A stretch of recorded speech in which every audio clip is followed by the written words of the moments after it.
Çin hükümeti 2017'den bu yana sözde ikiyüzlü olmakla suçlayarak tutukladığı Uygur aydınları terörizm ve ayrılıkçılıkla ilişkilendiren bir propaganda videosu yayınladı. Çin'in yabancı propaganda kanalında 1 Nisan'da yayınlanan Gölgedeki Savaş başlıklı propaganda videosunda Çin hükümeti tarafından tutuklanan ve hala nerede olduğu bilinmeyen Uygur aydınlar terörizm ve ayrılıkçılıkla suçlandı. Video, Batı'daki giderek daha fazla ülkenin Çin'in Uygurlara yönelik soykırımını kabul ettiği ve Pekin'in Batı yaptırımlarıyla karşı karşıya olduğu bir zamanda yayınlandı. Videoda Uygur Özerk Bölgesi Siyasi Hukuk Komitesi Başkan Yardımcısı, Eğitim Bakan Yardımcısı, Hükümet Genel Sekreteri ve diğer Uygur entelektüellerin sözde suçlarını itiraf ettiği gösterildi.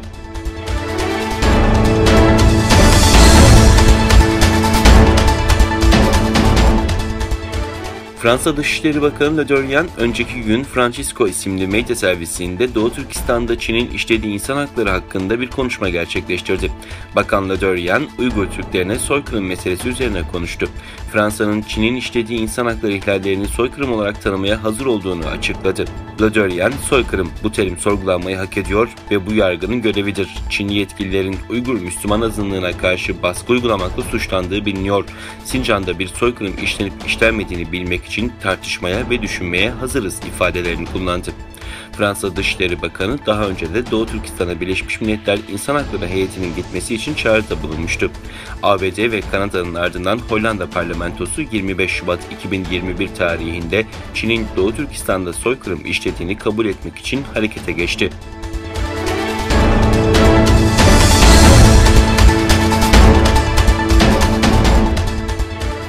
Çin hükümeti Doğu Türkistan'dan pamuk almayı durdurmasının ardından internet erişimi kapanan İsveç merkezli hazır giyim firması H&M'den internet sayfasındaki sorunlu Çin haritasını değiştirmesini talep etti.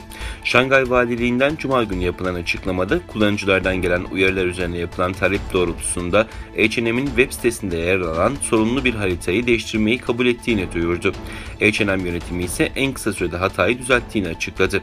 Firma sorunlu harita içeriği hakkında ayrıntılı bilgi vermedi. Çin yönetiminin hazır giyim firması sayfasında Pekin'in kendi topraklarının bir parçası olduğunu iddia ettiği Tayvan ve diğer hassas alanların haritada gösterilme şeklini değiştirmesini talep ettiği tahmin ediliyor.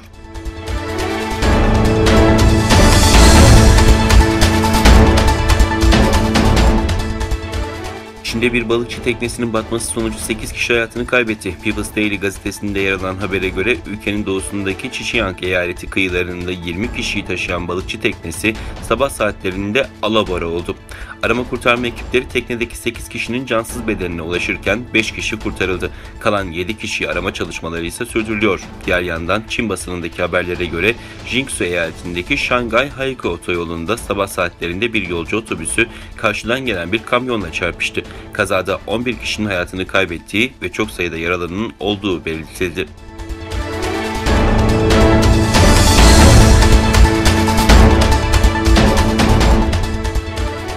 Çin'in 5 Nisan 1990 tarihinde Doğu Türkistan'ın Barın kasabasında gerçekleştirdiği katliam hafızalardaki yerini korurken yüreklerdeki acısını da hissettirmeye devam ediyor.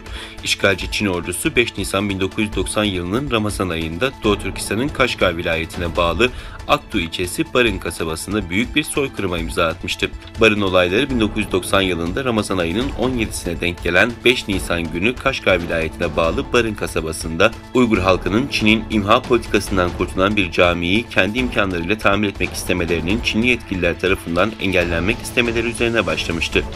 Barın katliamı Doğu Türkistan'da 1990'lı yıllarda başlayan Han Çinlilerinin kolonizasyonunun döneminin başlangıcına denk gelmekte. 31 yıl önce 5 Nisan 1990'da yaşanan katliamda yaklaşık 5000 Uygur'un hayatını kaybettiği belirtiliyor. 5 Nisan Barın direnişi ve katliamın 31. yılında şehit ve mücahitlerimizi unutmadık. Rahmetle anıyoruz ve şehitlerimizin izindeyiz.